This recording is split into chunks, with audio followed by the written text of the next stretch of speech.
यहाँ झारखंड के विधायक लोग के, मंत्री लोग के 5-5 करोड़ का बंगला बन रहा है और 10-10 लाख का फर्नीचर चाहिए और छात्र को छात्रवृत्ति नहीं चाहिए। इस पर पक्ष और लेकिन एक विधायक ने तो आवाज उठाई। एक विधायक, माननीय विधायक डुमरी जयराम महतो जी, लेकिन बच्चों को छात्रवृत्ति चाहिए।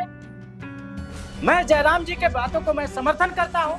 गरीब और मध्यम वर्ग के ओबीसी के छात्रों का ऐसा स्कॉलरशिप नहीं मिलने के कारण परीक्षा फॉर्म ऐसा समझ के नहीं भराया। कौन कहता है कि आसमान में सुराख नहीं हो सकता? कौन कहता है कि आसमान में सुराख नहीं हो सकता? एक पत्थर तो तबीयत से उछालो यार। जी साथियों, ये दुष्यंत कुमार ने कहा था और इसे जीवंत कर डाला है एक छात्र नेता राहुल क्रांति और उससे बढ़कर टाइगर जयराम महतो डुमरी एमएलए। कैसे किया दोस्तों? सदन में मांग उठा दी कि ओबीसी छात्रों का स्कॉलरशिप बंद है, कहां से मिलेगा? रोना रोना लेकर बैठ गए चमरा लिंडा मंत्री कि केंद्र अपना अंश नहीं दे रहा है। तो उन्होंने यहां तक कह दिया कि बंगला जो है हम लोग को मिला है 50 और 10 करोड़ का, नीलाम कर दीजिए, लेकिन मिलना ही चाहिए। इसके बाद दोस्तों हमने राहुल क्रांति छात्र नेता से बातचीत की थी और वो कैसे उतर गए थे समर्थन में। लेकिन खबर ये है, खबर आई सरकार और चमरा लिंडा ने ऐलान कर दिया कि हम 400 करोड़ सरकार व्यवस्था करेगी और 31 मार्च तक स्कॉलरशिप की राशि चली जाएगी। हमने बातचीत की थी राहुल क्रांति से दोस्तों उससे पहले, तो मैं चाहता हूं वो बातचीत आप सुनिए, अच्छा लगेगा। साथियों सलाम, नमस्ते, सत श्री अकाल और जय भीम जोहार। साथियों, आज के बच्चे कल के कर्णधार होते हैं देश के, समाज के, राज्य के। और जब बच्चों के साथ ही धोखाधड़ी हो, उन्हें तंग किया जाए, परेशान किया जाए, और इसमें एक सरकार नहीं, दो सरकार शामिल हो। एक मुहावरा बहुत चलता है दोस्तों, डबल इंजन सरकार। झारखंड में डबल इंजन सरकार नहीं है, लेकिन कई ऐसी योजनाएं हैं जिसमें अपना अंश केंद्र सरकार देती है, यानी कि मोदी सरकार। और यहां चल रही है हेमंत सरकार, इंडिया अलायंस वाली, जिसकी अगुवाई हेमंत सोरेन करते हैं। और ओबीसी का जलवा बहुत ज्यादा आज देखने को मिल रहा है इधर दोस्तों। निकाय चुनाव हुआ, ओबीसी के लिए सीटें आरक्षित भी थी, पहली बार ऐसा हुआ है।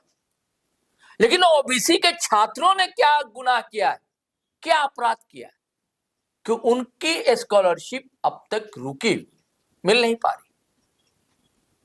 एक विधायक एकमात्र जिसने आवाज उठाई थी, डुमरी एमएलए जयराम कुमार महतो। तो इन सारी चीजों को हम समझेंगे। युवा छात्र नेता है, आप फ्रेम में देख रहे हैं राहुल क्रांति, इनसे समझेंगे कि ऐसा क्यों हो रहा है कि बार बार झारखंड में युवा छात्र ठगा जा रहा है राहुल भाई। और ये बच्चों के साथ, बच्चों ने क्या गुनाह किया है, क्यों ऐसा हो रहा है? देखिए, राज्य सरकार हो या केंद्र सरकार, हमको दोनों से कहना है कि आप छात्र के साथ, शिक्षा के साथ राजनीति मत कीजिए। आप ओबीसी के छात्र क्या गुनाह कर दिए हैं कि आप उनका छात्रवृत्ति रोक करके रख दिए हैं? राज्य सरकार है सो केंद्र पर आरोप लगाता है कि केंद्रांश नहीं मिल रहा है। तो हम राज्य सरकार से और केंद्र सरकार से, दोनों से आपके चैनल के माध्यम से हम पूछना चाहते हैं कि छात्रों के भविष्य के साथ आप लोग राजनीति क्यों कर रहे हैं? जो इस देश का भविष्य है, जो इस राज्य का भविष्य है, आप उनके भविष्य को क्यों खराब करने में तुले हुए हैं? यहाँ झारखंड के विधायक लोग के, मंत्री लोग के 5-5 करोड़ का बंगला बन रहा है और 10-10 लाख का फर्नीचर चाहिए। 3 लाख का फर्नीचर का जब बात हुआ सदन में, तो विधायक और मंत्री लोग ऐसे उचकने लगे अपने सीट पर कि नहीं, 3 लाख में नहीं होगा, 10 लाख चाहिए और छात्र को छात्रवृत्ति नहीं चाहिए। इस पर पक्ष, लेकिन एक विधायक ने तो आवाज उठाई। एक विधायक, माननीय विधायक डुमरी जयराम महतो जी, छात्र हित के मुद्दे को उठाए हैं। जुड़ गए, चमरा लिंडा मंत्री से सवाल जवाब किए। जो युवा होंगे, उन्होंने तो यहाँ तक कहा कि भाई बंगला को नीलाम कर दीजिए, क्या जरूरत है 5-5 करोड़ का बंगला। जो छात्र हित में काम करना चाहेंगे, जो देश हित में काम करना और चाहेंगे, सारे विधायक चुप रहे, चाहे सत्ताधारी हो चाहे विपक्ष के हो, तो उन लोग को है सो सुख और सुविधा चाहिए, राज्य का भविष्य भाड़ में जाए, उससे इन लोग का मतलब नहीं है। लेकिन एक चिंता की है जयराम जी, जो कि कहे कि मेरा बंगला को नीलाम कर दीजिए, लेकिन बच्चों को छात्रवृत्ति चाहिए। मैं जयराम जी के बातों को मैं समर्थन करता हूं, उनकी मांग को मैं समर्थन भी करता हूं, और मैं यथाशीघ्र राज्य के कल्याण मंत्री, राज्य के मुख्यमंत्री दोनों से मैं अपील करता हूं कि छात्रों को यथाशीघ्र आप छात्रवृत्ति दीजिए। कहते हैं कि मेरे पास फंड नहीं है, मैया योजना में पैसा देने के लिए फंड है, राज्य का भविष्य संवारने के लिए फंड नहीं है। गरीब और मध्यम वर्ग के ओबीसी के छात्रों का है सब स्कॉलरशिप नहीं मिलने के कारण परीक्षा फॉर्म है सो समझिए कि नहीं भराया। अच्छा, ये दिक्कतें भी ये दिक्कतें हो गए, बीच मझदार में इनको है सो समझिए कि पढ़ाई को बाधित कर दिया गया। अब साल भर है सो इनको फिर इंतजार करना होगा, नए सत्र में फिर है सो परीक्षा पैसा का व्यवस्था हुआ तो फिर ही भरेंगे अपना फॉर्म, एग्जामिनेशन फॉर्म, और नहीं तो फिर ऐसे ही रहना। ये सरकार तो देखिए बड़ा छात्रों पर ध्यान देती है। कहा जाता है कि डॉक्टर जयपाल सिंह मुंडा के नाम से एक स्कॉलरशिप है जो बच्चों को विदेश तक पढ़ने के लिए भेजती है। देखिए वो सब कागज में है। अच्छा, अब 100 गो में 2 गो के दे दिए तो बहुत बड़का आप नामी हो गए। यहाँ तो जरिए से आप काट रहे हैं। आपको 10th तक का 12th तक का जो कि समझिए कि जहां से भविष्य तय होता है, जहां से छात्र अपना समझिए कि रास्ता चुनते हैं कि किसको डॉक्टर बनना है, किसको इंजीनियर बनना है, जहां से रास्ता खुलता है वही रास्ता को राज्य सरकार और केंद्र सरकार साजिश करके बंद करने का काम कर रहे हैं, ताकि राज्य के युवा जो आज के छात्र हैं कल का युवा होंगे, कल वोटर होंगे, ये बुड़बक रहे।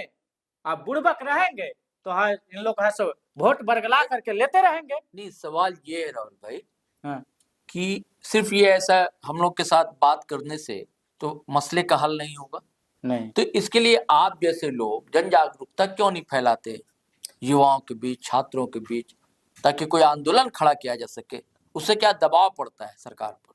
अब सर आपके चैनल के माध्यम से हम आह्वान करते हैं पूरे छात्रों को, जितने हमारे दर्शक देख रहे हैं, चाहे छात्र हो, गार्जियन हो, सामाजिक कार्यकर्ता हो, सबको मैं इस मुद्दे को लेकर के सामने आने के लिए मैं आह्वान करता हूं कि छात्र हित में आप सभी, चाहे जो पार्टी से है, जो संगठन से है, हमको उससे कोई मतलब और शिकायत नहीं है कि आप किस संगठन से हैं, लेकिन छात्र हित में आप लोग सब लोग एक प्लेटफॉर्म पर आइए और छात्रों की छात्रवृत्ति दिलवाने में हम सब लोग मिल करके हंसो। अब सरकार पर दबाव बनाएंगे, अगर केंद्र का गलती है तो केंद्र सरकार पर, और राज्य का गलती है तो राज्य सरकार पर। लेकिन अभी जो चल रहा है समझिए कि एक तरह का इन लोग फिल्म बना दिए हैं। केंद्र सरकार का केंद्रांश नहीं आ रहा है तो राज्य सरकार कहां से देगा? पहले केंद्रांश आएगा तब राज्य सरकार उसमें है सो मिलाएगा और छात्रवृत्ति रिलीज करेगा। कुछ दिन पहले दोनों सरकार युवा छात्र के हित में काम करने का दावा करती है।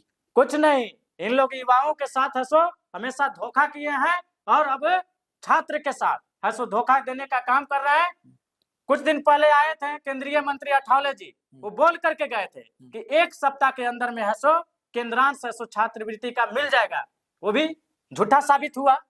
अब लोग बोलेंगे कि मोदी जी का राहुल क्रांति शिकायत कर रहा है, आप अच्छा कीजिएगा तो ये राहुल क्रांति आपका गुणगान गाएगा, खराब कीजिएगा तो आपका विरोध भी करेगा। और छात्र हित में जब आप गलत करेंगे, छात्रों के साथ अन्याय करेंगे, तब तक राहुल क्रांति है सो समझिए कि आपको घेरने का काम करेगा।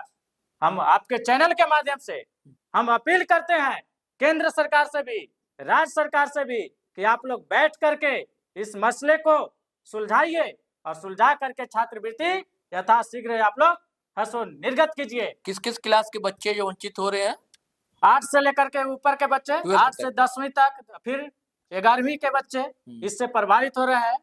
तो और यही बच्चे हैं सो आगे चल करके वहीं से उनका लाइन और रास्ता बनता है, और समझिए कि वहीं पर इन लोग बहुत से बच्चे हैं जिनकी आर्थिक स्थिति बहुत कमजोर है, उस परिवार से आते हैं, तो उनके सामने तो दिक्कत है ही, बहुत ऐसे छात्र हैं जो कि छात्रवृत्ति के ही भरोसे अपना पढ़ाई शुरू किए हैं और पढ़ाई करते जा रहे हैं, लेकिन उनका सो समझिए कि बीच में ही पढ़ाई को बाधित करने का इन लोग साजिश रच दिए हैं। इस साजिश को राहुल क्रांति कामयाब नहीं होने देगा।